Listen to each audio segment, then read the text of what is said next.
Right, here we are for International Force Rape Timeline Broadcast 7, live hangout 7. Just seeing that my clock is 8.3 seconds slow.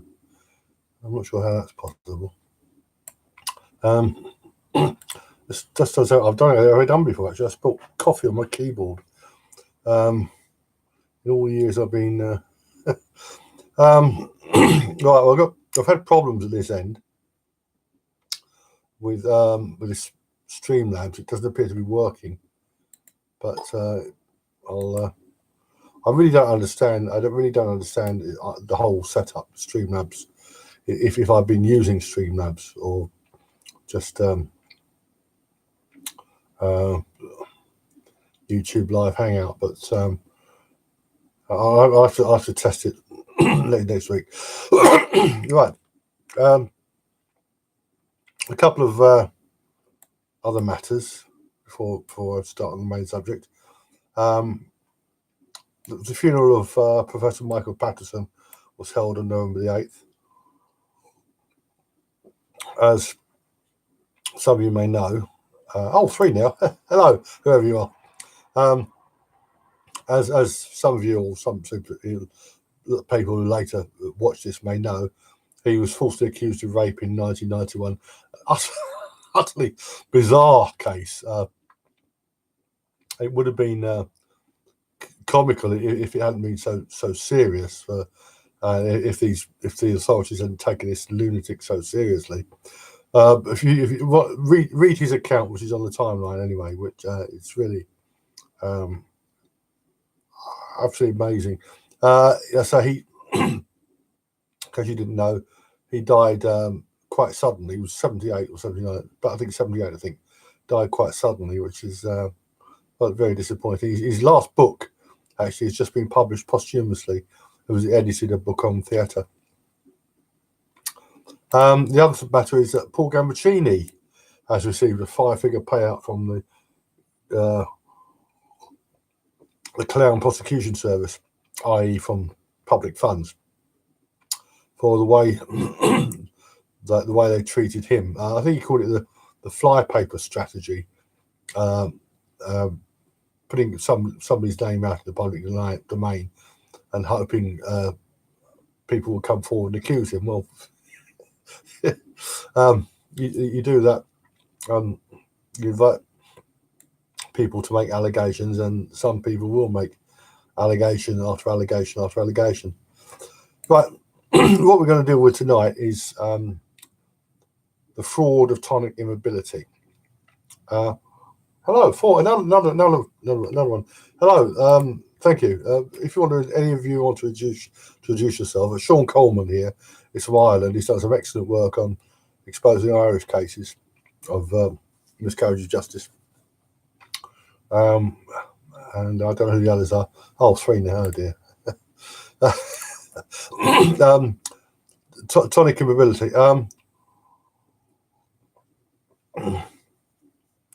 As undoubtedly you know, the sexual grievance industry, including rape crisis, including indeed many people working in not so much the police, but the legal establishment,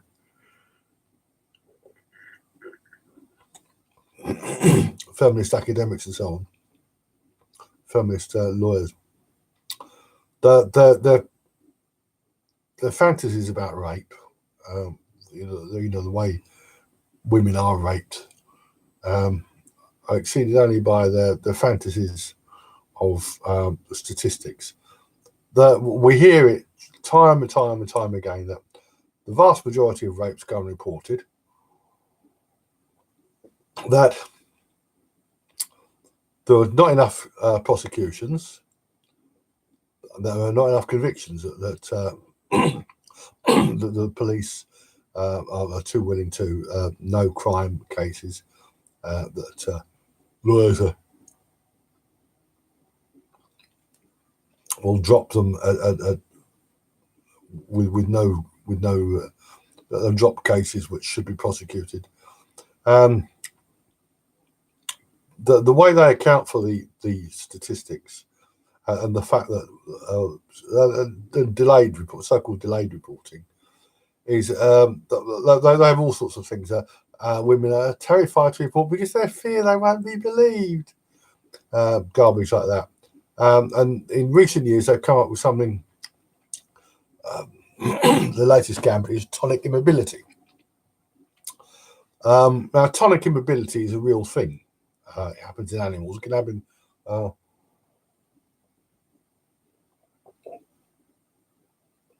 It can happen in humans too. People can freeze. The idea is that there are three reactions to a sexual predator: as fight, flight, or freeze. And in order to account for in the UK, hundreds, close to 2,000 unreported rapes that occur every week, they've come up with this thing that women freeze and that they don't report because they fear they won't be believed. Yada yada yada yada yada yada. Now, we could all freeze. It's a perfectly natural reaction for many things, and stage fright is an example, very prosaic example. Kate Bush, a contemporary of mine, the gorgeous Kate Bush, she did about maybe two tours when she was young, and then she didn't do anything for 30 years because she was terrified of performing in front of an audience. Christine Blasey Ford, when she appeared before, when she testified at the Kavanaugh hearing, she said she was terrified of being there. She's probably truthful about that because, people, if you've never appeared in court before, if you appeared before a large number of a large audience, it's a natural reaction. But once people have done it a few times, it fades. Being attacked is something different. And the idea that women, we're told that most victims are raped by people they know. No.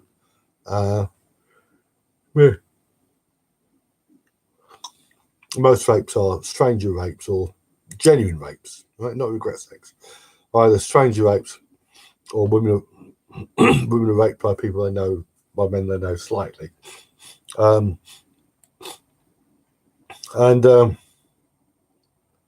come up with this tonic immobility. In last year, Rape Crisis Scotland produced a video, I think several videos, plugging this propaganda. I just froze. I made one debunking it, which is at the Internet Archive. It's called "These Bitches Are Playing You." If you search for that, if you search for that term on the Internet Archive, archive.org, you'll find it. I have a comment here from my Australian correspondent who says he will be watching the replay. It's as follows: tonic immobility. Catatonia is a total fraud. They often use it to justify, quotes, forced electroshock in psychiatrists' gulags. I have numerous bookmark links about fires and natural disasters that strike psychiatric facilities, hurricanes, etc. These people leap up from bed and try to save themselves. Even the most backwards case. If an organism is conscious and facing threat, it can attempt escape. If all is peaceful, nobody around them is acting out behaviours that they can mirror, such as running for their lives or talking about a hurricane coming, then there is scope for the deluded to stand their own at the world, and people can brainwash themselves of anything. It's possible to brainwash yourself that stepping on a crack in the concrete of a footpath is bad luck. And it's possible to brainwash yourself that staying still and not resisting repeated ritual violence, like being raped day after day in Joseph Fritzl's basement or being forcibly drugged, day after day in psychiatrist gulags or being force-fed day after day in Guantanamo, sure, the person could learn to keep still, not resist. But some one-off, unexpected, violent, knife rapist, the back alley, what a load of crap. I agree with most of that. I don't want to go too far afield here, but if any of you are I'm a fan of Thomas Sars, who exposed the fraud of mental illness. And my friend here, my friend at the other end of the world knows what I'm talking about. Basically, mental illness doesn't exist. When an illness has an organic cause, and when the cause of a mental illness is discovered, of a disease or whatever, it's removed from the list of mental illnesses and reclassified as a neurological illness. Most so-called mental illness is behaviours, beliefs. A behaviour can't be an illness. And my own take on this is that human beings, especially today, in this day and age, are weak because we're breeding from bad genes, basically.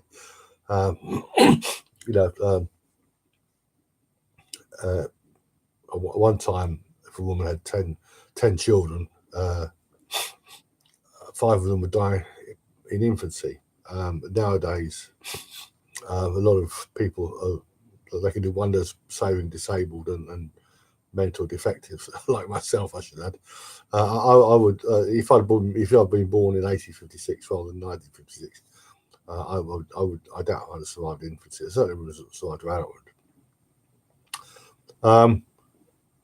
But this is, you get this in a lot of these women who make false rape allegations. They're not right in the head. And tonic immobility is giving them it's one of the excuses for delayed reporting. Now these people have enlisted, one person I've enlisted is Jim Hopper, who's a bona fide scientist, has been promoting this nonsense. If I can find this. Oh yeah, it's on my disc. Now when the Blasey fraud, yeah, not Freud, is it? When the Blasey fraud hearing, after that, there was a lot of coverage certainly online, the websites I was using, the news sites. So why don't women report? And went to great lengths to explain why women delay reporting. In her case, over 3 decades. I think this is it. It's quite interesting.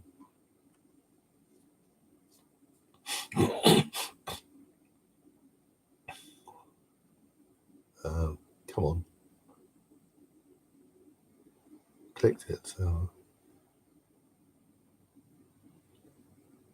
this is from the BBC website, September 20th. Here it comes. Audio only for you. Why it can take years for people to report cases of sexual assault. Experts give us 4 reasons. One of the experts is Jim Hopper.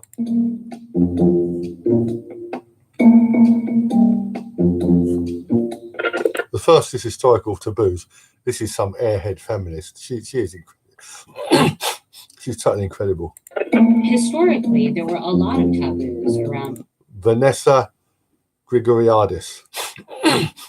Talking about a sexual assault. So many women kept to themselves in Gen X and in boomer generations. This was just considered to be part of life as a girl in America.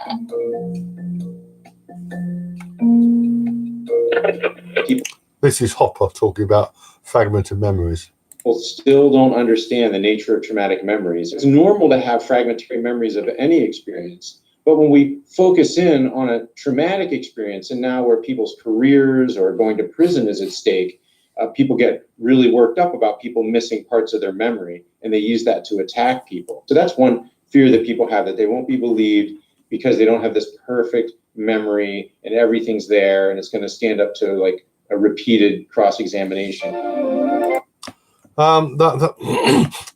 That is, I think the word is bull. You can supply a second phrase yourself. He's talking about that as though it's something new. I mean, this is something which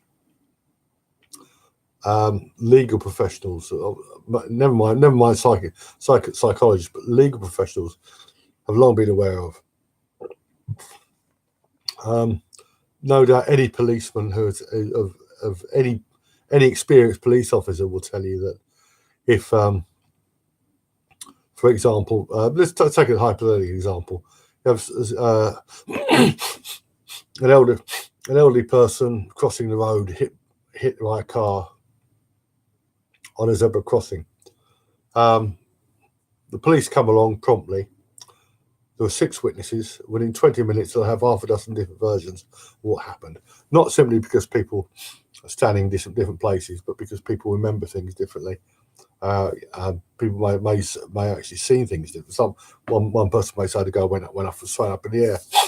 I had a personal experience of this in, I think it was April 1992 now, or April 1994. I was in what was then the Abbey National Building Society in Catford. And a guy walked in and tried to rob it, and he said, stick him up or whatever. And there had screens installed, and the screens either came up or they went down. I think it came up. He looked a bit sheepish and walked out. I actually chased him. There was an off-duty police officer, or a police officer in there at the time, in plain clothes. And what I gave a statement. The police actually came round my flat to interview me, and they said, "What colour was the guy?" I said, "White."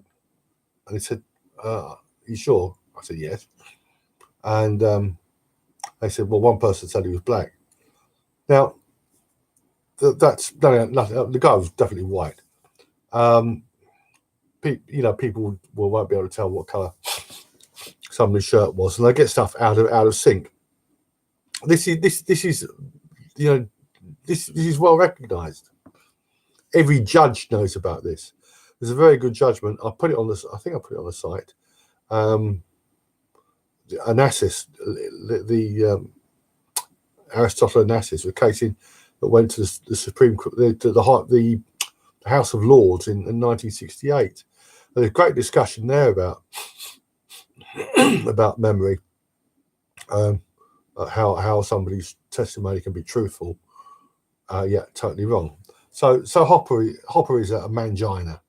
I've corresponded with him. He's a total idiot. He's being used by the sexual grievance industry. I don't realise it was assault. This one is hilarious.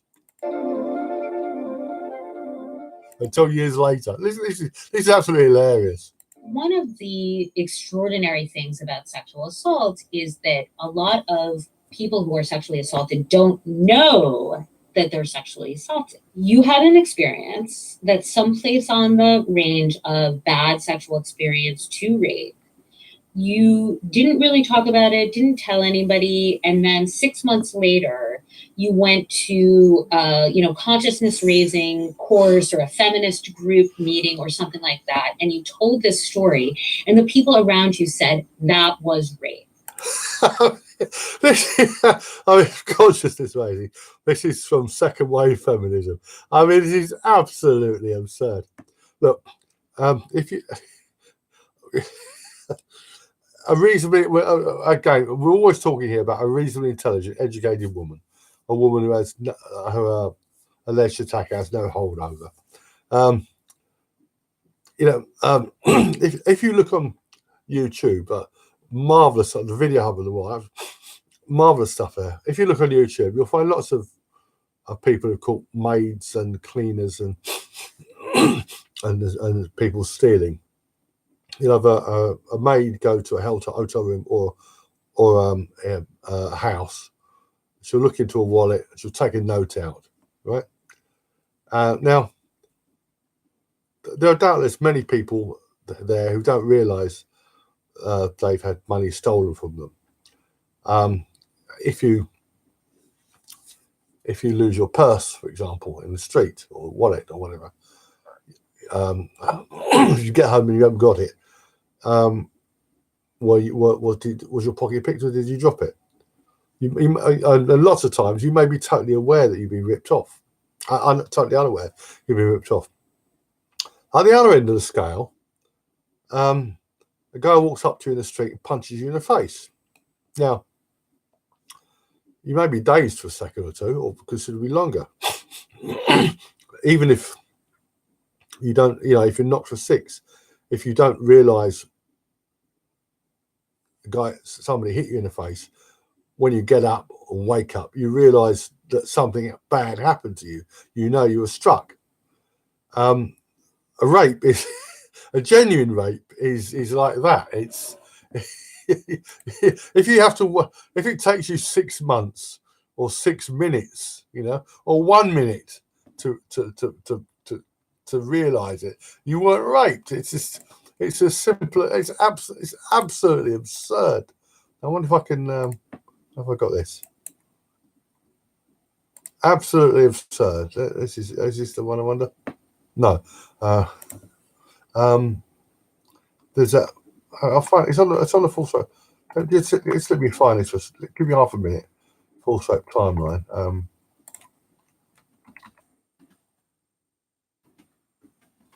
It's from a 1995 article. In a midwifery journal or something, nursing, 1995. That's 94. 94 still. So many entries on here now. Over 4,100 now.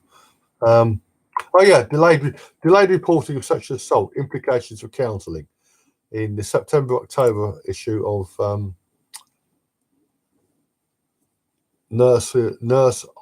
Journal of Nurse-Midwifery. This is by Margaret Ann Palumbo.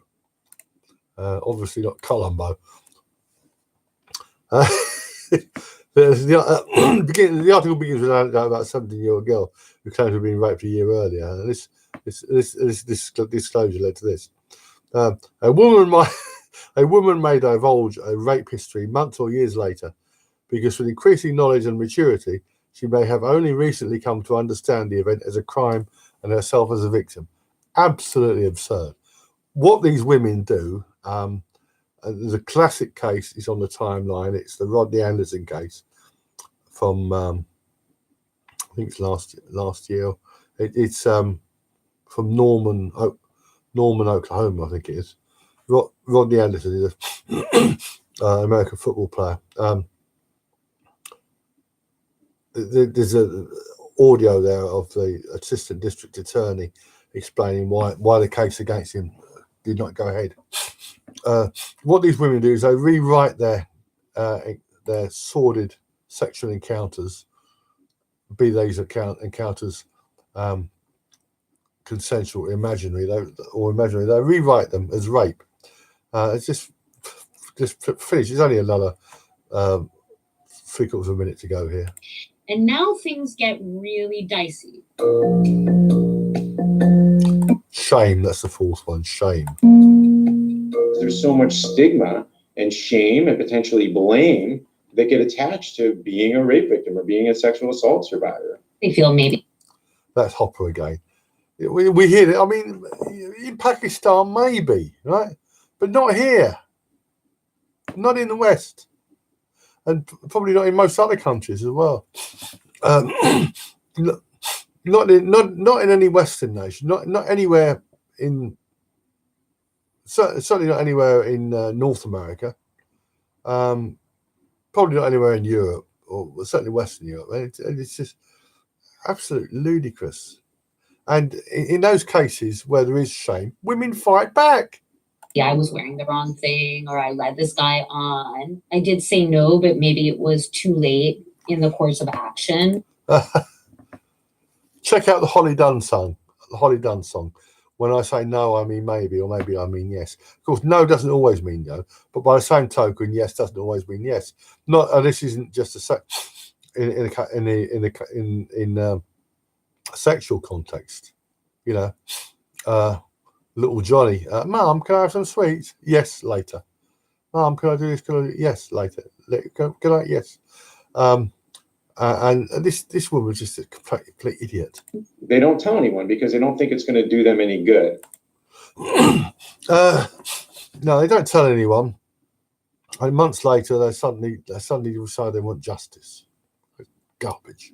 And it's just going to be upsetting, or it's just going to cause problems. And then, well, yeah, it will cause problems. If a woman is genuinely raped, she's entitled to cause problems. Yeah, she's entitled to see this guy who raped her behind bars if she's genuinely raped. And of course, if the perpetrator is someone powerful, then they have really good reason to fear that nothing good will come of reporting the assault, that they will come under a very strong attack from all quarters.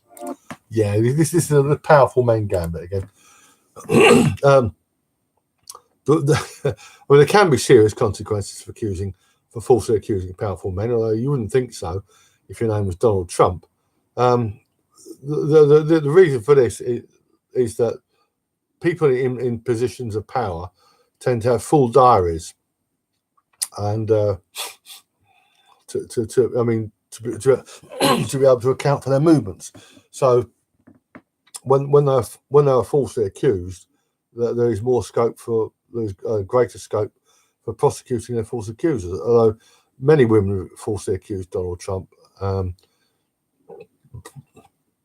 The Cosby case, almost all those women were either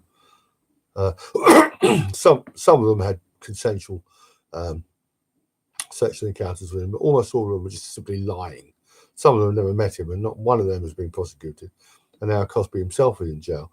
So this idea that powerful men can't. I mean, there's always somebody out there wanting to take down a powerful man, especially if he's a politician. I mean, a good few years ago now, the Director of Public Prosecution, Sir Alan Green, was caught curb crawling, and but he was arrested and was forced to resign. To give you an idea of just how absurd this tonic immobility rubbish is, and the vulnerable woman. They love this vulnerable women. This is a vulnerable woman who wouldn't report. There's another clip here for you. Now this is, again, it's audio. I might put this on the site. You can find it on YouTube. This is from a BBC series called if I can find it. Oh yeah, this is from a BBC series called Policing London. I think it's BBC. It's on YouTube. This is I say it's only audio, but this is a genuinely vulnerable woman. This is an actual an emergency call, 999 call. It's just over a minute. So listen to this. You'll see what I mean.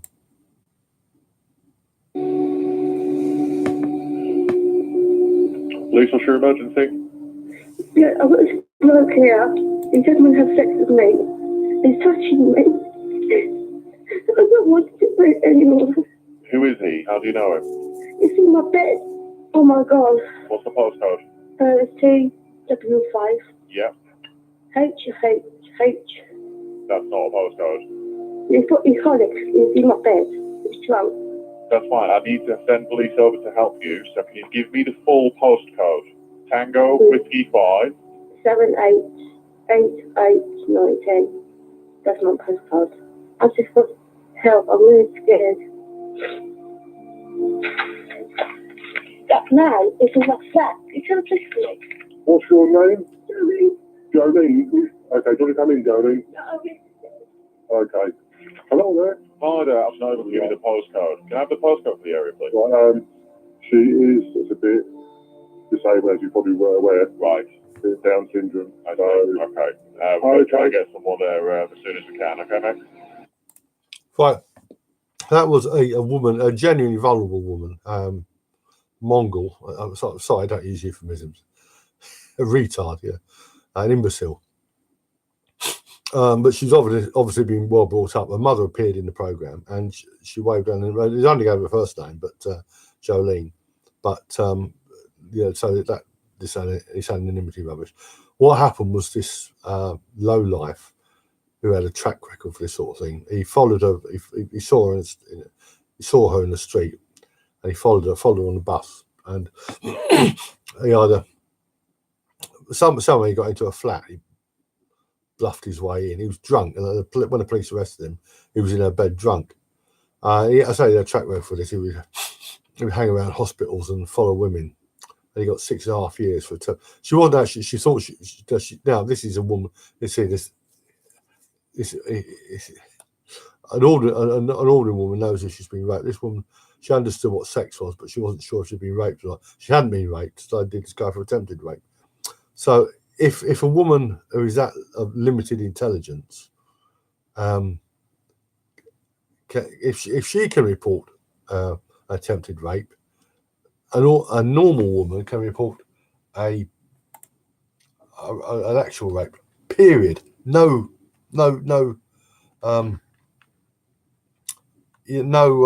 discussion, no debate. So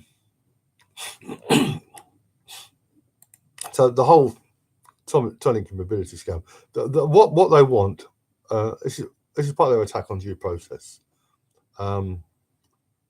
They want to basically what they want is any time a woman accuses a man of rape, they want him to be taken. I want her to be taken seriously. However long the delay, whatever's happened in between. I mean, if she accuses a man of raping her 2 years ago and she was dating him 6 months ago, it doesn't matter.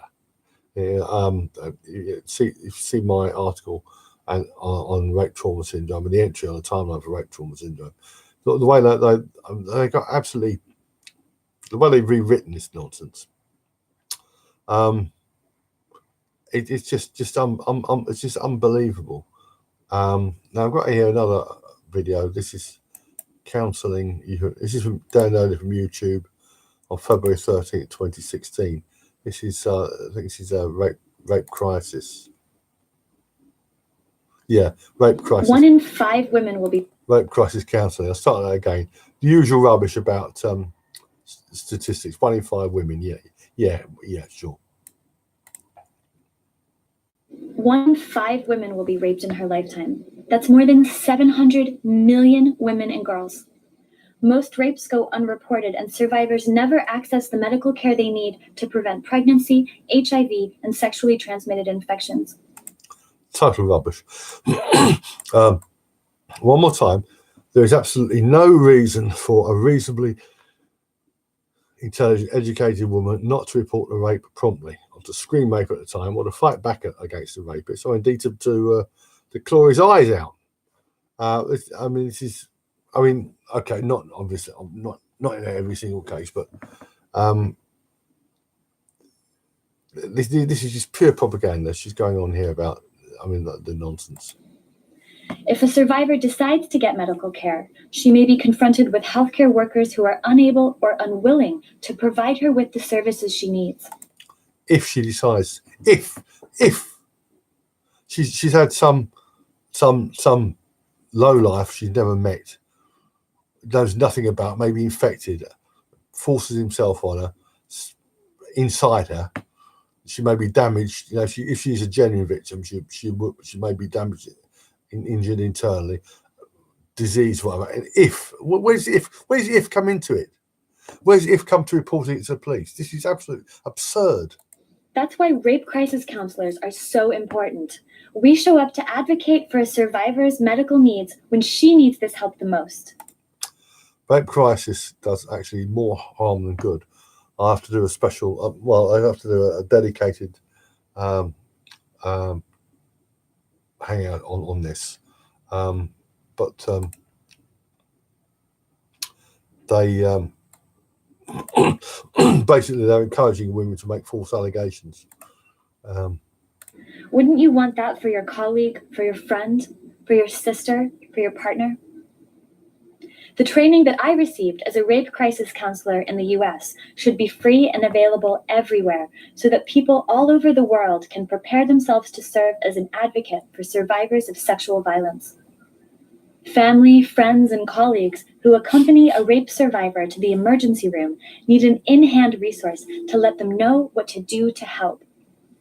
And a survivor facing her ordeal without anyone beside her needs a supportive resource so she can negotiate with medical personnel appropriately. I'm Ellie Calhoun, an aid worker and public health expert at Code Innovation.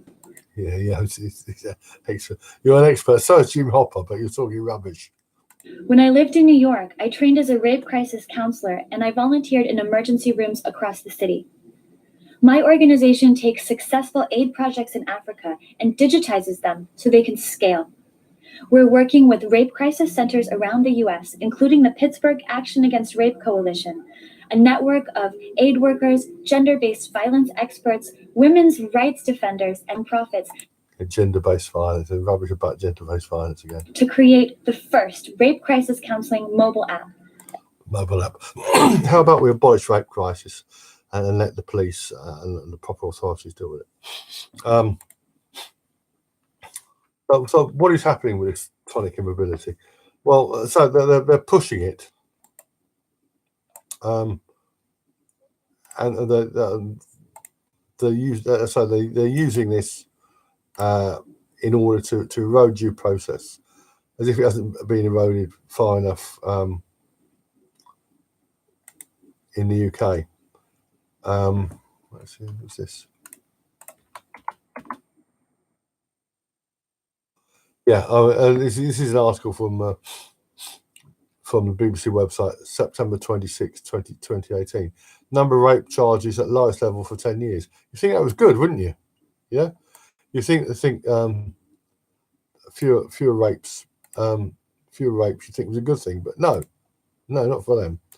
Crown Prosecution Service data shows 2,800 suspects investigated for rape in 2017-18, rally of the year, probably up till August. A 23.1% decline. Alison Saunders said offenders are being brought to justice wherever possible. But Sexual Violence Charity Rape Crisis says the trend was deeply worrying. Why is it? We had the Savile insanity, which I covered last week, and you have other high-profile cases, and you get all these women crawling out of the woodwork, claimed to have been raped years ago. You get a spike, but here's Rape Crisis spokesman Katie Russell said that while victims and survivors were being celebrated for speaking out about sexual abuse, criminal justice successes weren't only failing to keep pace, but diminishing. Well, no. Some of the cases which Sean, what did you say?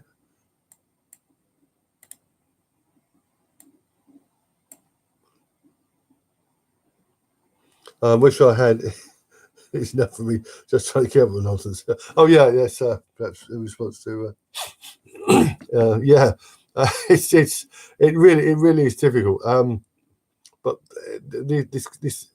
you hear this again and again. Women against rape. They currently absurd figures. The conviction rate is 6%.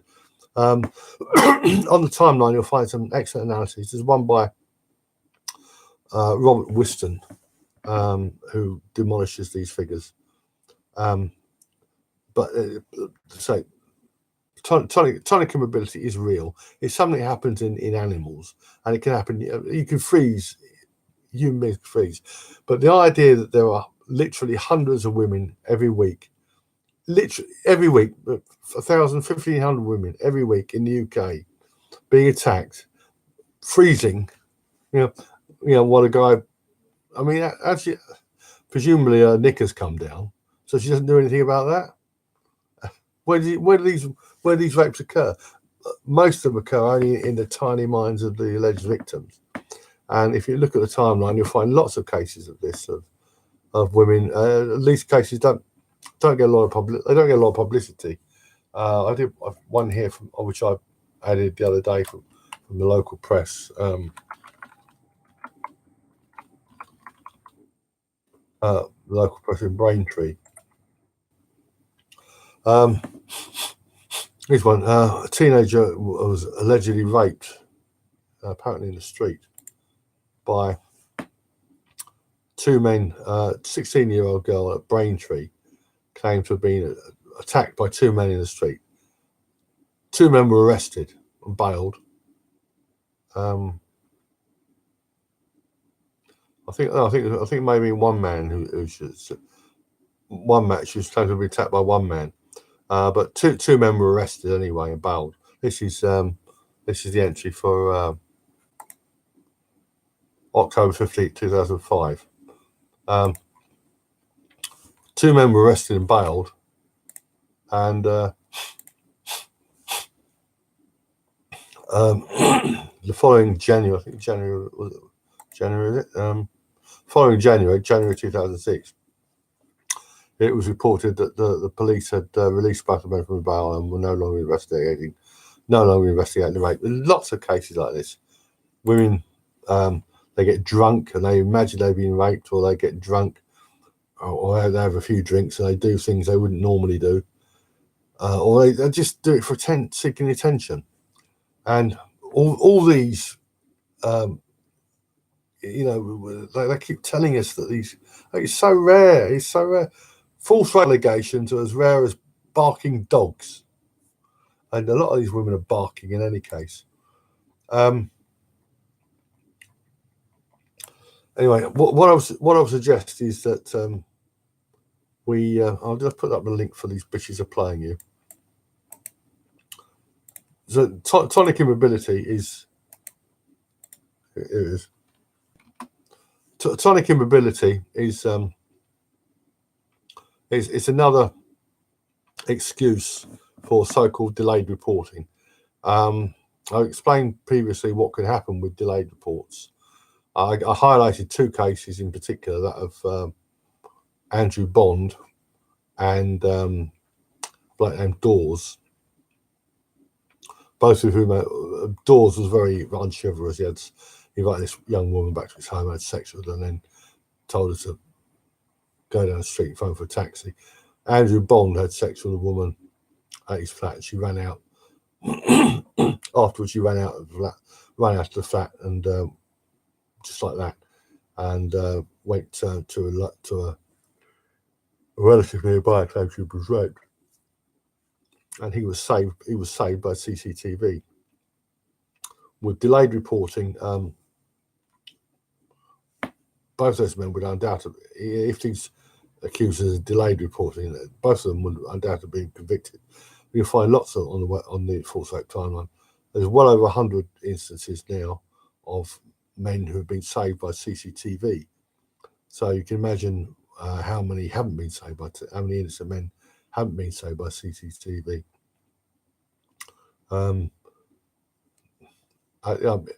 Before the early 70s, probably wasn't so important because there were far fewer, undoubtedly far fewer allegations. As I was pointed out, as early as 1943, as against an article on the timeline, a senior police officer said that half of all rape allegations were bunk. That was a time when rape meant rape, not to regret sex. Anyway, please look out for tonic immobility. Don't be taken in by this rubbish. It's another way to explain away delayed reporting, to erode due process, and to convict innocent men who've had consensual sex or no sex at all with women who many of whom are not right in the head. Right, I've been yabbering for 40 odd minutes. So anyone got any questions? Any of you three got any questions? You, Sean?